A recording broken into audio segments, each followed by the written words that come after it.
नमस्कार मेरे प्यारे दोस्तों, आप सभी का ज्ञानपुरम क्लासेस में स्वागत है। पिछले वीडियो में व्याकरण के संबंध में हम लोगों ने यण संधि से संबंधित नियम का अध्ययन कर लिया। वीडियो लंबा ना हो जाए इस वजह से एक ही पार्ट पढ़े थे। आइए आज दूसरा पार्ट पढ़ते हैं। तो हम लोगों ने यण संधि में क्या पढ़ा था, रूल सभी को याद है? सभी लोगों ने याद करके रखा है? तो चलिए बताइएगा क्या रूल उसके थे, क्या नियम बताए गए थे। तो पहला स्टेप आपको बताया गया, 3 स्टेप में लिखाया गया था ना। पहला स्टेप था यदि ई या ई के बाद कोई असमान स्वर आए तो ई या ई के स्थान पर क्या हो जाता है, या हो जाता है। या में हलंत हमने बताया था, और बाद में आने वाला स्वर जो उसके बाद में स्वर आएगा उस पर जुड़ जाएगा। ये पहला स्टेप था। दूसरा स्टेप हमने बताया था यदि ऊ या ऊ के बाद, और पहला स्टेप हमने पढ़ा दिया है, दूसरा स्टेप की चर्चा चल रही है कि यदि ऊ या ऊ के बाद कोई असमान स्वर आए, यानी इसके बाद कोई भिन्न स्वर है, यानी असमान स्वर आए, तो आपको बताया गया था जो ऊ या ऊ होगा उसके स्थान पर क्या हो जाएगा, वाह में हलंत हो जाएगा। ये स्वर आकर इस पे जुड़ जाएगा, प्लस हो जाएगा, ठीक है ना। यानी स्वर ये जुड़ जाएगा सीधा। अब जैसे वाह के बाद आ गया तो ये बराबर हो जाएगा वाह। अगर वाह के बाद मान लीजिए ई आ गया, तो अगर ऐसा आ रहा है तो ये हो जाएगा वी। यानी आपको यही बताया गया है दूसरा स्टेप, यानी दूसरा रूल, कि यदि ऊ या ऊ के बाद कोई असमान स्वर आए, कोई भिन्न स्वर आए, कोई दूसरा स्वर आए, तो जो ऊ या ऊ होगा उसके स्थान पर क्या हो जाएगा, वाह हो जाएगा। वाह में हलंत होगा और बाद वाला स्वर उसमें जुड़ जाएगा। ये बहुत अच्छे से, और इसी पर आधारित हमने जितने शब्दों का संकलन चयन किया गया है, जो परीक्षाओं में पूछे गए हैं, जो पूछे जा रहे हैं, उन्हीं सब के बारे में बातें चल रही हैं। तो चलिए आप एक बार वीडियो को रोक लीजिए, रोक कर आप एकदम अस्थाई से अपने मन को शांत करके, ठीक, शांत बोला जा रहा है, शांत, शांत में अंतर समझिएगा, अपने मस्तिष्क को शांत करके आप क्या कीजिए, इसको एक बार संधि कीजिए। और देखिए एक हमने दिया है यहाँ संधि करने के लिए, और शेष में आप विच्छेद कर दीजिए, अलग अलग कीजिए। तो संधि और विच्छेद करके देखिए आप इसमें कितने सही कर पा रहे हैं कि एक भी गलत ना हो, एक भी गलत ना हो, आप आसानी से इसको अपनी परीक्षाओं में अच्छे ढंग से अच्छा प्रदर्शन कर सकें। तो ठीक है, एक बार वीडियो को आप रोक लीजिए, स्क्रीनशॉट ले लीजिए, जो भी आपके समझ में आ रहा है अच्छे से, जो आसानी हो आपके लिए करके सॉल्व कीजिए। फिर मैं आपको इसका सॉल्व करा रहा हूँ, इसको फिर बता रहा हूँ कि क्या क्या कैसे बन रहे हैं। तो एक बार आप इसका स्क्रीनशॉट ले लीजिए अच्छे से, फिर देखिएगा। और जिन लोगों को रूल नहीं पता है वो पिछला वीडियो जरूर देखें, उससे क्या होगा, इसमें बहुत आसानी आ जाएगी, ठीक है ना। चलेगा, तो आसान है, विश्वास से वीडियो को रोक कर आप देखे होंगे। मैं लगातार इसलिए चल रहा हूँ कि आपका समय जाया ना जाए ना। तो चलिएगा, देखा जाए, एक शब्द है अन्वेषण, इसका विच्छेद आपने बड़ी आसानी से बना लिया होगा, ठीक। अगर पिछला वीडियो थोड़ा बहुत देखे होंगे, पिछले वीडियो में ऐसे शब्द को बताया गया था। तो इसका क्या बनाया है, अनु प्लस वेषण तो नहीं किए ना, अनुधन, अनधन वेषण तो भी कुछ लोग ऐसे भी कर देते, ध्यान देना, कहीं आप तो ऐसा तो नहीं कर लिए, अनधन वेषण वोषण ऐसा तो नहीं किए। अगर ऐसा करेंगे तो गलत हो जाएगा, ऐसा नहीं करना था ना। जैसे कुछ लोग ऐसे सोचते हैं ना है हलंत वाला है, ऐसे वाक्य जोड़ देंगे, गलत हो जाएगा। तो ऐसा नहीं करना है आपको, गौर सावधानी रखिएगा। आपको क्या बनाना होगा, यहां ध्यान देना है, ये बनेगा अनुधन एषण, अनुधन एषण, ठीक है ना। तो क्या बना, अच्छा अन्वेषण, तो एक ऐसे बन रहा है, शब्द को देखिएगा। ये देखिए आपको बताया गया था यदि ऊ या ऊ के बाद कोई असमान स्वर आए, यदि ऊ या ऊ के बाद कोई असमान स्वर आए, तो जो ऊ या ऊ होता है उसके स्थान पर क्या हो जाता है, वाह हो जाता है, और बाद वाला स्वर उसमें जुड़ जाता है। यही बताया गया था ना, याद है रूल को अच्छे से, चलेगा। तो यहां हम देख ले रहे हैं कैसे बन रहा है। ये देखिए ना, हम अगर इसमें से स्वर को अलग करें तो यहाँ ऊ आ जाएगा, और हर्षु है ना, और यहां हम कर दिए एषण। गौर समझिएगा, ऊ के बाद कोई समान स्वर आया तो ऊ के बाद क्या आया है, ए आया है, तो ऊ के स्थान पे क्या होगा, यहाँ ऊ के स्थान पर वाह हो जाएगा। जब वाह हो गया तो इसके का धन का ये सब निशान समाप्त हो गया, तो अब सीधा यहाँ, यानी इसका काम समाप्त हो गया, तो हम इसी को उतार ले। यहाँ ये क्या है, यहाँ ए है, और इधर एषण है। अब इधर क्या बचा है, अन। अब इसी को आपको जोड़ना है, इसी को आपको ऐड करना है, यानी सीधा सीधा इसको आपको ऐड करना है। अब यहाँ जोड़ेंगे तो ध्यान दीजिएगा, ए वाह है, वाह में जब ए जुड़ेगा इसके बाद स्वर है तो ये हो जाएगा वे, इतने का काम समाप्त हो गया। अब देखिए यहाँ वे है, वाह है, और यहाँ ना है, ना में हलंत है। ये जब आएगा तो ये ऐसे हो जाएगा, और यहाँ आ बचा है, आ हुआ इधर षण, ठीक, ये बन गया अन्वेषण। तो समझ गए हैं, अनुधन एषण बराबर अन्वेषण। हमें लगता है कोई दिक्कत नहीं होगी, आसानी से कर लेंगे होंगे ना।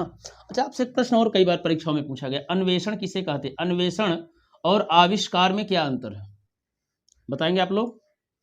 कभी ध्यान दिए हैं? अन्वेषण, अनुसंधान और आविष्कार। आविष्कार आप जानते हैं, आवश्यकता आविष्कार की जननी है, नाम सुने होंगे ना। यानी आपसे बताया गया अन्वेषण है ही है, अनुसंधान, और हमने बताया आविष्कार, आविष्कार ये है, और एक हमने बताया अन्वेषण, अन्वेषण। अगर आपसे कहा जाए तीनों में क्या अंतर है तो क्या बताएंगे? अच्छा, आविष्कार को अंग्रेजी में क्या कहते हैं?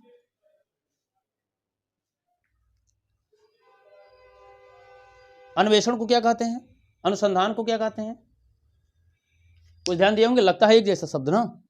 तो चलिएगा बताइए गौर से, क्या कहते हैं? डिस्कवरी,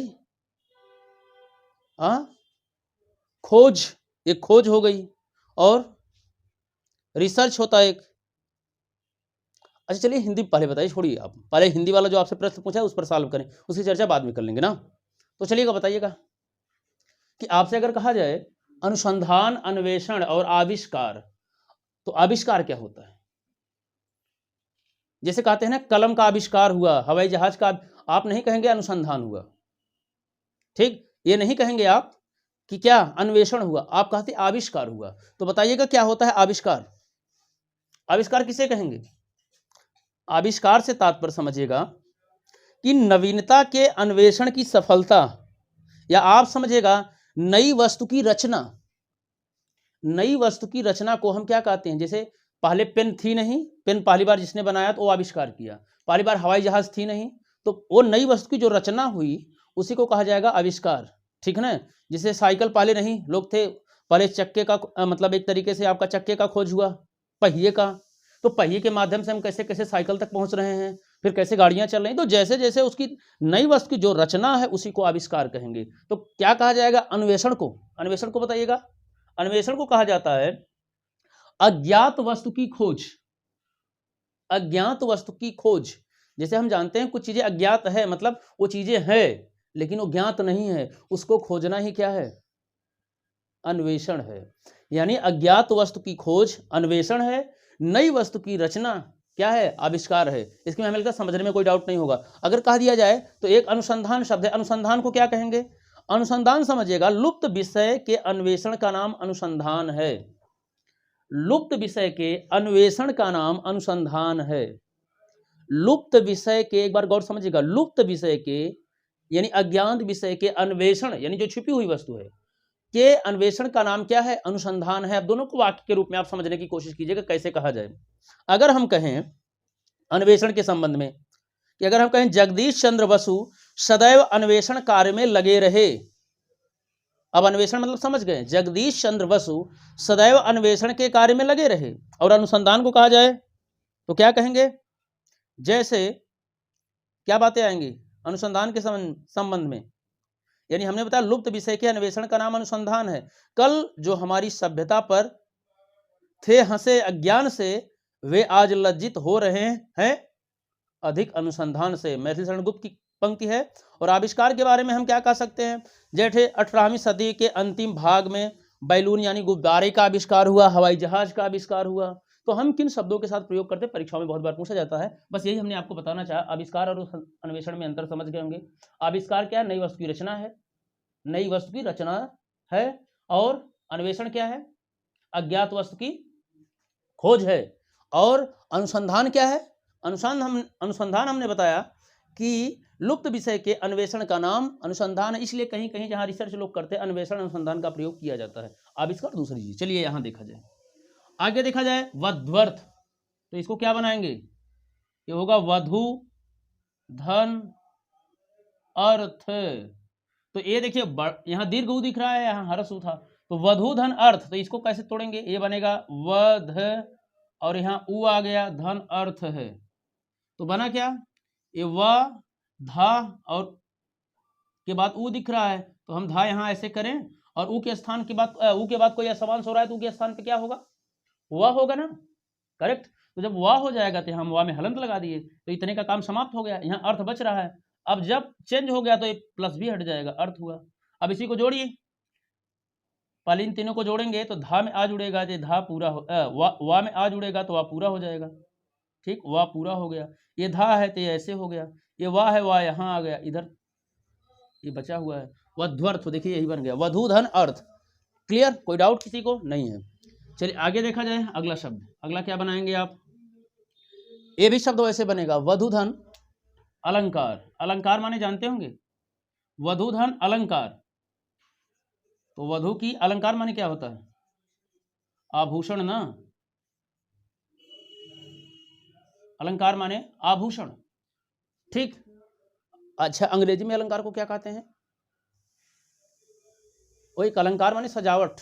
देखिएगा अंग्रेजी में दो शब्द, एक जिसे हम आभूषण के रूप में धारण करते हैं उसको भी अलंकार कहा जाता है, लेकिन उसकी अंग्रेजी ऑर्नामेंट समझें। लेकिन अगर जो अलंकार हम पढ़ते हैं जैसे अनुप्रास अलंकार, यमक अलंकार, श्रेष्ठ अलंकार इत्यादि जो भी चीज़ें का आगे आपको पढ़ाई जाएंगी बातें, उसे अंग्रेजी में फिगर ऑफ स्पीच कहते हैं, फिगर ऑफ स्पीच। तो अलंकार आप जान गए, कई बार एग्जाम में पूछा गया है, जैसे भूषण बिन्ना विराज ही कविता बनिता मित, कई बार एग्जाम में पूछा गया है, आप यहाँ लिखिए, एक किसकी पंक्ति है, भूषण, बहुत बार वनडे एग्जाम में पूछा गया है, यहाँ तक कि सुपर टेट में भी ये पूछा गया, भूषण बिनुना बिनुना विराज ही कविता बनिता मित, ये एग्जाम में, और बनिता कई बार पूछा, बनिता मतलब बनिता से का क्या अर्थ होता है, बहुत बार एग्जाम में वनडे में पूछा गया है, समझे, बीएड इत्यादि एंट्रेंस में बहुत बार पूछा गया। तो बनिता माने स्त्री होता है, याद रखिएगा, और कविता माने कविता। तो अब समझिएगा ये पंक्ति कुछ लोग गलती बस क्या करते हैं, भूषण लिखा गया है तो भूषण समझ लेते हैं। एक केशव दास की पंक्ति है, केशव दास को जानते हैं, कई बार एग्जाम में पूछा गया है, केशव दास, केशव दास को रीतिकाल के कवि कहे जाते हैं, समझ रहे हैं, और इनको कठिन काव्य का प्रेत कहा जाता है। याद रखिए, कठिन काव्य का प्रेत, कठिन काव्य का प्रेत किसे कहा जाता है, कई बार एंट्रेंस एग्जाम में पूछे जाते हैं प्रश्न। कठिन काव्य का प्रेत के नाम से कौन जाने जाते हैं, केशव। केशव कविता में भी थोड़ी सी क्लिष्टता ला दिए हैं, इस कारण इनको रामचंद्र शुक्ल ने कठिन काव्य का प्रेत कह दिया है। तो ये कहते हैं भूषण बिन्ना विराज ही, केशव की पंक्ति है, भूषण की नहीं है, ध्यान देना। तो कह रहे भूषण माने यहाँ भूषण से मतलब आभूषण के बिना, न विराज ही, ना तो अच्छी लगती है, ना तो कविता, और ना ही बनिता, ना तो कविता अच्छी लगती है ना तो स्त्री। तो एक इनका कहना है, मेरा कहना नहीं है, ऐसा मत सोचिएगा, हमारा एक बातें नहीं है, केशव दास की बातें। वो कहते हैं जिस प्रकार किसी कविता में अलंकार ना हो तो कविता नहीं रहती, और उसी प्रकार जिस प्रकार किसी स्त्री पर मतलब आभूषण ना हो अच्छी नहीं लगती, वैसे जिस कविता में अलंकार ना हो तो कविता भी अच्छी नहीं लगती, इनके संदर्भ में। तो ठीक है, वधु धन अलंकार यानी वधु का जो आभूषण अलंकार है, इसको समझिएगा सजावट से, ठीक है ना। चलिएगा आगे देखा जाए, अगला है मध्वालय, बहुत चर्चित शब्द है मध्वालय। तो क्या बनेगा, मधु नहीं होगा, मधु होगा, और आलय माने घर। कहीं कहीं देखे होंगे लिखा होता मधुशाला, समझ गए होंगे, मधुशाला देखे होंगे ना लिखा होता। आपका ध्यान किधर है, मधुशाला की दुकान इधर है, तो वहां मत जाइएगा, वो सब गलत है, ठीक है। मधुशाला रचना भी कई बार पूछी गई है, किसकी रचना है, हरिवंश राय बच्चन ना, हरिवंश राय रखिएगा, कुछ और दूसरे का नाम मत सोचिएगा। तो मधु धन आलय, तो मधु माने जानते होंगे, आलय माने घर होता है, पता नहीं कोई जरूरत नहीं। अगला है भुआदि, ये बनेगा भू धन आदि, बुध आदि धातु से तात्पर्य यहाँ है, भू धन आदि। और अगला है अन्वित, ये बहुत बार कुछ एग्जाम में पूछा है। अब देखें कुछ लगा है चैप्टराइजेशन में होता है, प्रथम अन्विति, द्वितीय अन्विति, तृतीय अन्विति। तो अन्विति माने क्या होता है, अन्विति, अन्विति माने संभाव होना, मेल। तो जैसे अनु, जैसे एक चैप्टर के बाद उसका मेल दूसरे चैप्टर से करा के जब रखा जाता है ना, प्रथम अन्विति, द्वितीय अन्विति, तो वही होता है। तो संभाव होना, मेल होना, एक रूप होना, ठीक है, एक सा भाव होना। तो ये बनेगा अनु धन इति बराबर अन्विति। कोई दिक्कत, कोई समस्या। अब इसको भी अगर तोड़कर देखेंगे तो ना है, ना के स्थान यहाँ हो जाएगा, ये वा ऊ है, ऊ के स्थान पे वाह हो जाएगा, छोटी ही दिख रहे हैं आपको हरस्वी, तो ई इधर हो गया, इति बच रहा है, अन्विति हो गया, अनुधन इति। अब देखिए अगला प्रश्न है, प्रभु नहीं होता है, प्रभु होता है, तो यह बनेगा प्रभु धन एषणा, एसड़ा माने क्या होता है? एसड़ा माने यानी प्रभु की, एसड़ा माने अभिलाषा, यानी प्रभु की अभिलाषा। तो ये बना प्रभेषणा। तो ये देखेंगे ऊ के बाद ए आया है तो ये बन गया, जैसे यहाँ पर अन्वेषण में था तो प्रभुधन एसड़ा। तो चलेगा, इतना आप कर लिए होंगे, इसको एक बार स्क्रीनशॉट ले लीजिए, फिर आपको बता रहे हैं। तो आप लोग इसका स्क्रीनशॉट ले लिए होंगे ना अच्छे से। तो चलिए इसको हटा के दूसरा वाला हम लोग करें, दूसरे पार्ट का। तो देखते हैं ये कैसे कर पा रहे हैं। तो गौर समझिएगा, यहाँ मध्वरी, ठीक है ना, बनाइएगा। क्या बनाए हैं आप लोग? मध्वरी क्या बनाए हैं बताइए गौर से। मध्वरी को क्या बनाए हैं? ये बनेगा मधु धन अरी, ठीक, मध्वरी। तो यहाँ रूल बता ही दिया, कोई बताने की कोई जरूरत नहीं। ऊ के स्थान पर ऐसे बनेगा, जैसे ये म ध हुआ, इधर से ऊ बाहर हो जाएगा, यहाँ अरी हुआ ना, तो ये क्या बनेगा? ऊ के स्थान पे क्या हो जाएगा? वाह हो जाएगा। तो ये आ इसमें जुड़ेगा, तो जब आ जाएगा तो वाह पूरा हो जाएगा, यानी ये गायब हो गया इसमें, ठीक। ए प्लस बी का खत्म हो गया है, जब ए चेंज हो गया, ए रा बचा है तो ऐसे बना। अब धन्य धा है इसमें जब आएगा, यानी इसके का काम समाप्त हो चुका है। ए धा इसमें आएगा तो ऐसे हो जाएगा, और यहाँ माँ है। तो मध्वरी किसे कहा जाता है? मध्वरी किसे कहा जाता है? मध्वनरी। कृष्ण को कई बार सुनते हैं ना महाभारत में, अर्जुन कहते हे मधुसूदन। मधु माने वही मधु को, सूदन माने मारने वाले, वध करने वाले। तो मधुसूदन का वैसे यहाँ शब्द दिया है मधु धन अरि बराबर मध्वरी, ठीक है ना। तो क्लियर बातें हो गई। आगे देखिएगा, दिया गया है भानुअवस्था, तो ये बनेगा भानु धन अवस्था, भानु धन अवस्था, ये बन रहा है। यहां देखिएगा कोई दिक्कत नहीं ना, अक्सर परीक्षाओं में पूछे, ये भी अक्सर पूछा गया है। स्वच्छ, ये लिखा गया है ना, स्वच्छ। तो इसका क्या बनेगा गौर समझिएगा, ये बनेगा सुधन अच्छ। तो सुधन अच्छ बना, स्वच्छ बन गया। कैसे बना अब देखने दीजिए, यहाँ पर डाउट हो सकता है आपको। ये देखिए सा है, सा से क्या बाहर करेंगे? ऊ है, और यहाँ हुआ अच्छ।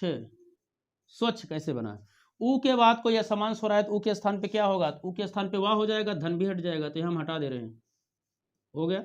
अब इन्हीं को जोड़ दीजिए सीधा सीधा, वाह में आ आएगा तो ये हलंत गायब हो जाएगा, ये आ इधर गायब हो गया, इसमें आ गया।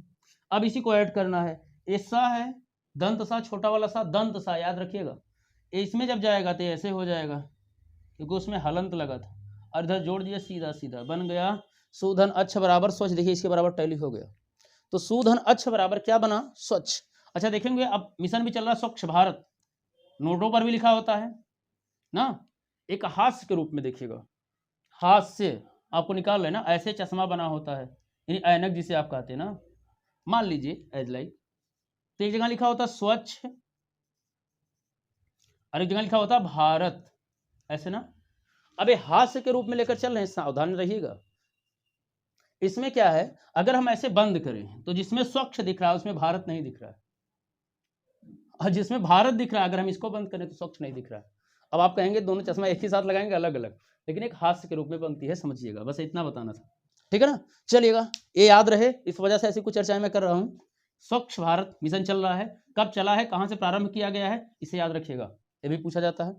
चलिए अगला है स्वागत, ये बनेगा सु प्लस आगत, ये रटा हुआ चीज है।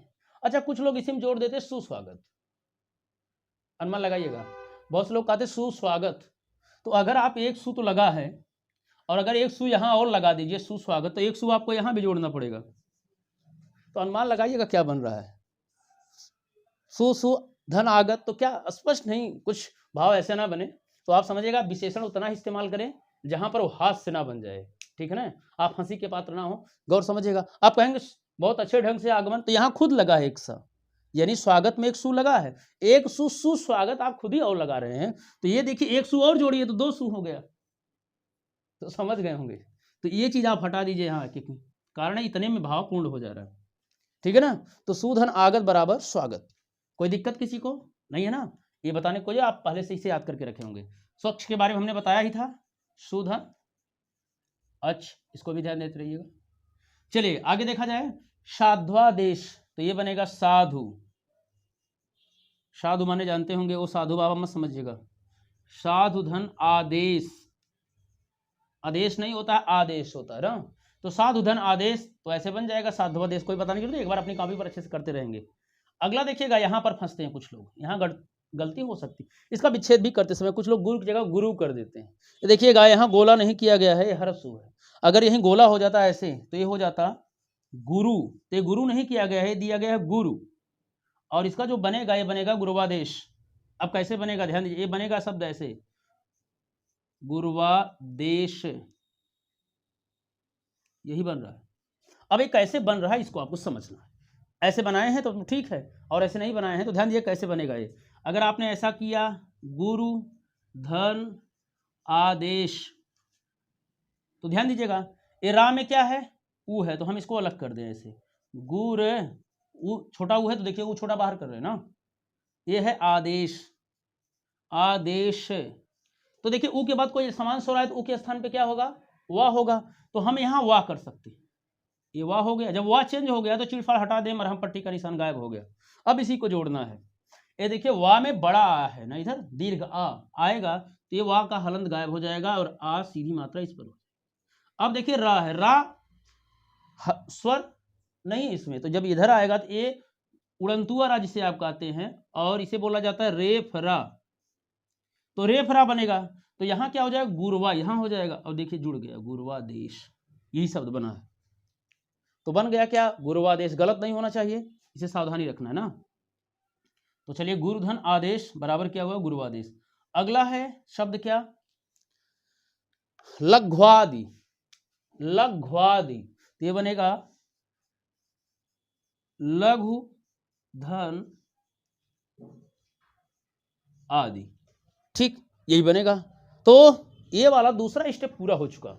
आप इसमें कितना सही कर पाए हैं, कितने गलत हो रहे हैं, इसको भी आप कमेंट करके जरूर बताइएगा। आइए हम तीसरा इसका स्टेप देखते हैं, और आज यण संधि समाप्त हो जाए। थोड़ी कठिन संधि लगती है, इस वजह से बच्चों को कोई दिक्कत ना हो और कहीं भी कोई प्रश्न आए तो गलत ना कर सके, इस वजह से इसको थोड़ा सा हम अच्छे ढंग से समझा रहे हैं कि इसमें कोई त्रुटि ना बन पाए, क्योंकि ये थोड़ा सा अलग ढंग से है ना। तो आइए हम तीसरा स्टेप देखते हैं। तीसरा स्टेप क्या कह रहा है, तीसरे स्टेप का क्या रूल था, यदि री के बाद कोई असमान स्वर आए, भिन्न स्वर आए, तो री के स्थान पर क्या हो जाता है, रा हो जाता है, और बाद वाला स्वर उस पर जुड़ जाता है। तो उसी पर आधारित ये दो पहले आपको दिया गया, संधि विच्छेद दे दिया गया है, इसको संधि करना है। तो संधि करके दिखाइए, वीडियो रोक कर, तो जरा देखिए क्या बनाते हैं आप, फटाफट बनाइए अपनी कॉपी पर, ज्यादा समय नहीं लेंगे इस पर, तुरंत बना कर दिखाइए सभी लोग। सभी लोग अपना एकदम, आपको ज्यादा समय नहीं देंगे, क्योंकि अब तो इतना रूल हो गया और ऋण संधि समाप्त होने जा रही है। जो कठिन लगती है बच्चों को ज़्यादा, कुछ अगर कहा जाता है तो ये संधि में वो गोल गोल घूमने लगते हैं, तो यहाँ पर गोल मोल नहीं घूमना है। वो क्या करते हैं, संधि से तात्पर्य बहुत ज़्यादा दीर्घ जब पढ़ लेते हैं, दीर्घ संधि में ही अपना काम समझ जाते हैं, काम हो गया है। थोड़ा ध्यान दीजिएगा, इसको कीजिएगा। कर लिए हैं, चलेगा। देखिएगा गड़बड़ भी हो रहा है, एक लोगों का सही भी है। चलिएगा बनाइए, अब क्या बनाए हैं इसका क्या बनाए हैं, तुरंत अपनी कॉपी पर अपनी कॉपी चेक कीजिए, देखिएगा। तो देखिए क्या आपने ऐसा बनाया है, पितृनुमति।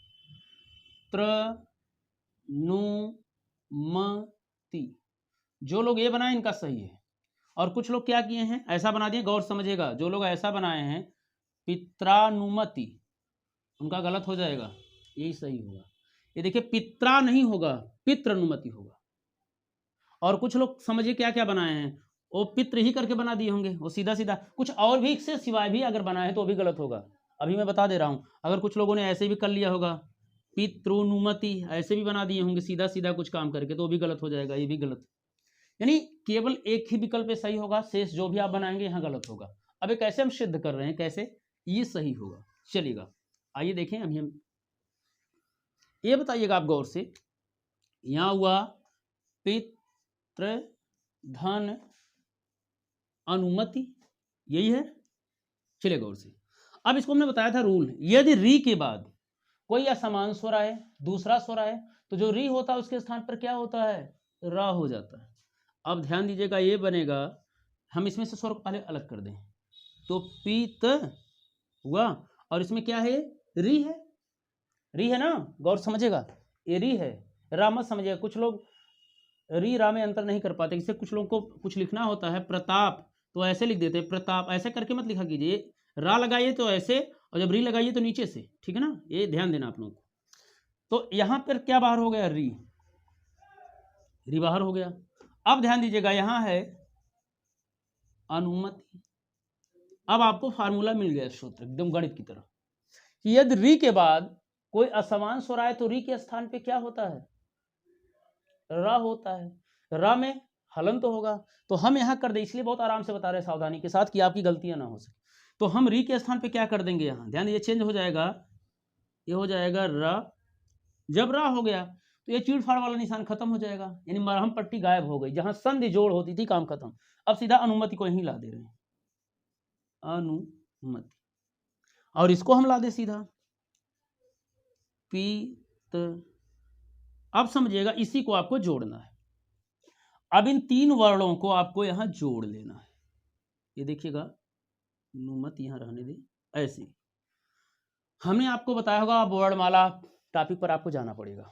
वर्णमाला में संयुक्त अक्षर बताए होंगे, संयुक्त व्यंजन। एक हमने बताया होगा त्र, त्र, तो त्रा को हम क्या बताए होंगे, जैसे त्रा है, त्रा को हम बताए होंगे त धन र, एक ऐसा बताया। एक कोष्टक में लिखवा कर बताएंगे, कोष्टक में बताएंगे त धन र धन अ, यही ना। तो ये बताइए यहाँ ता र अ, ये नीचे वाला मिल रहा है ना, तो क्या हम इसके स्थान पे त्रा ऐसे कर सकते ना, इसका मतलब इतने का काम समाप्त हो गया। अब इतना हम हटा के देखिए क्या दिख रहा है, तो अगर हम इतना हटा देंगे, देखिए तीनों के स्थान पर त र अ, तो यहाँ हो गया त्र, तो हम इतने को गायब कर दे रहे हैं। तो ये ध्यान दीजिएगा, यहाँ हो गया, ये आ भी यहाँ आ गया, तो यही बच रहा है, तो हम इसकी जगह क्या कर देंगे, त्रा कर दिए। अब देखिए आ यहाँ नहीं था, दीर्घ, ये त्रा ही बचाते बना पितृ अनुमति, देखिए यही शब्द है, मिला लीजिए। तो पितृ धन अनुमति बराबर पितृ अनुमति, पित्रा नहीं होगा, और शेष शब्द भी और जो आप बनाए होंगे इसको छोड़कर वो नहीं हुआ, जो लोग ये बनाए उनका सही है, ठीक है ना, चलेगा, कोई दिक्कत किसी को। वैसे वहां बनाना था, अगले को क्या बनाए हैं आप, जो उधर शब्द लिखा हुआ है मातृधन उपदेश, तो इसको क्या बनाए हैं, गौर से बताइएगा। अगर आप ऐसे बनाए होंगे मातृपदेश तब तो सही है, अगर इसके सिवा आप कुछ बनाए हैं तो ये समझिए गलत हो जाएगा। अब कैसे बनेगा ये, यहां देख लीजिएगा, बना मातृ धन उपदेश। अब यहां देखें हम, बनेगा मात, ये री है, री को हम बाहर कर ले रहे हैं ना, चलिएगा री को हम बाहर कर लिए, धन हुआ उपदेश, ठीक। अब देखिए री के स्थान पर क्या हो जाएगा, यहां यदि री के बाद कोई असमान स्वर आए तो री के स्थान पे क्या होगा, रा हो जाएगा, तो रा हम यहां कर ले रहे हैं। देखिए री की मात्रा है तो री के स्थान पे रा हो, जब रा बन गया तो चीड़फाड़ का निशान खत्म हो गया। अब इसी को जोड़ना है। हमने बताया था कि तारा बराबर त्रा हो जाएगा तो हलंत वाला बनेगा, लेकिन ऊ इधर है, ये बन जाएगा त्रू, ऐसे। तो हम इसकी जगह इतने तीन वर्ण की जगह एक कम काम कर सकते हैं। तो ये काम जब हो जाएगा तो ये ऐसे बन जाएगा, ध्यान देना है आपको, ये बनेगा, इतनों की जगह क्या हो गया, ये त्रु हो गया, तो बना मातृपदेश। देखिए इसी से मिला लीजिए, देखिए मिल रहा है ना, ठीक ना, कोई दिक्कत किसी को नहीं, दिक्कत है। चलिए और शब्द मैं आपको दे रहा हूं, बनाइएगा। तो मातृधन उपदेश क्या बना, मातृपदेश, तो मातृधन उपदेश, और कुछ और सोचेंगे तो गड़बड़ हो जाएगा। चलिए गौर से और बनाइएगा आप, जैसे आपसे कह दिया जाए पितृ धन आज्ञा, यानी इसे आज्ञा कह सकते हैं, ठीक। तो क्या बनेगा, ये बन जाएगा सीधा सीधा, ध्यान दीजिएगा, ये बनेगा पित्राज्ञा, ये ज्ञा है समझिएगा, पित्राज्ञा। अब क्यों री के स्थान पे रा बना, अब ये कैसे बना इसको समझिएगा। यहां देखिएगा दीर्घ आ है, इसलिए यहां दीर्घ आ की मात्रा दिख रही है। तो एक बनेगा कैसे, ये बनेगा पित्र धन आज्ञा, तो री के स्थान पे क्या हो जाएगा, रा हो जाएगा, तो ये बना पी त, इधर री दिख रहा है ना, और यहां क्या है, आज्ञा है। तो देखिए री के स्थान पे क्या हो जाएगा, रा हो जाएगा, ता धन रा बराबर त्रा, हलंत रहेगा लेकिन ये आ इधर आ जाएगा तो हो जाएगा त्रा, तो इतने का काम समाप्त हो गया। अब यही जोड़ लीजिए, पा में छोटी की मात्रा पी और त्रा, और इधर है ज्ञा, तो बन गया पित्राज्ञा, ये शब्द ऐड कर सकते हैं, ठीक है। कोई डाउट, एक बार इसको नोट कर लीजिए, फिर आपको बता रहे हैं बातें, ठीक है ना, एक बार गौर से नोट कर लीजिए। कोई दिक्कत किसी को, चलिएगा और बनाइए एक शब्द दो, जैसे हम कहें कोई शब्द बनाइए, कुछ बनाइएगा। जैसे हम आपको कहें ऐसे देकर, अब इसको बना लीजिए, ये क्या बनेगा, ये बन जाएगा पितृ धन अर्थ। ठीक, अगर हम ऐसे करें मात्रादेश तो क्या बनेगा, तो यहां हो जाए, देखिए मात्र धन आदेश मत कीजिएगा, नहीं सोचेंगे कुछ लोग ना दीर्घ संधि के माध्यम से, ये जरा भी आप कुछ लोग ये बता दें ट्रिक में ना, अगर बीच में दीर्घ आ जाए तो समझिएगा दीर्घ संधि, तो ये दीर्घ स्वर समझकर मत कीजिएगा, यहां देखिएगा ये बनेगा। नहीं तो आप क्या करते हैं मात्र धन आदेश, तो मात्र आदेश नहीं होगा, मात्र आदेश धन, मात्र धन आदेश बराबर मात्र आदेश नहीं, ये बनेगा मातृ धन आदेश। वैसे एक और गलती लोग करते हैं, तो यहां अगर आ जाए पित्रादेश तो ये भी मत करिए पितृ धन आदेश, ऐसा नहीं गलती करेंगे, ये बनेगा पितृ माने पिता धन आदेश, जैसे मातृ माने माता। अगर आप ये सोचेंगे त्रा में और आ करके दीर्घ, तब तो दीर्घ संधि हो जाएगी, गलत हो जाएगा, यहाँ लोग भ्रम में आ जाते हैं और गलतियां कर बैठते हैं। तो आपको ध्यान देना, ये बनेगा कैसे, इसको थोड़ा देख लीजिएगा। जैसे हम कहें पितृ धन आदेश, तो देखिएगा एरी की मात्रा है ना, तो हम यहाँ करेंगे पीत, और यहाँ री अगर हम बाहर कर ले रहे हैं, ध्यान दीजिए आदेश है, क्लियर। तो ये देखिए री के स्थान पे क्या हो जाएगा, र हो जाएगा, र में हलंत रहेगा ना, यानी स्वरहीन रहेगा, तो ये प्लस हट जाएगा, तो हम यहाँ कर दे रहे हैं र, तो ता धन रा बराबर क्या हो जाता है, त्रा हो जाता है, तो उसमें दोनों में हलंत है तो हलंत युक्त रहेगा ऐसे त्रा। अब ध्यान दीजिएगा, अब यहाँ क्या आ है, तो आ जब इसमें आएगा तो ये हलंत गायब हो जाएगा, ऐसे हो जाएगा, और आय गायब हो जाएगा, तो बन गया पित्रादेश। तो पितृधन आदेश बराबर पित्रादेश। तो चलिए इसी के साथ जो है ये संधि समाप्त हुई है। हम अब आपको अगली संधि आयादी लेकर अगले वीडियो में उपस्थित होंगे। तब भी मैं थोड़ा ध्यान देता हूं कि कितने लोग अच्छे से अध्ययन करके इससे रिलेटेड बातें लिख रहे हैं कि जो संधि उनको आई कि नहीं आई, वो फीडबैक क्या दे रहे हैं। फीडबैक देना बहुत जरूरी है। अगर आप अध्ययन में फीडबैक नहीं देंगे तो जो आप पूर्व ज्ञान अपने आप में समेटे हुए हैं वो समझिए वही रहेगा, क्योंकि आप उस पर चिंतन नहीं कर पाएंगे। तो आपको चिंतन करना जरूरी है। चलिएगा, नमस्कार, धन्यवाद, जय हिंद।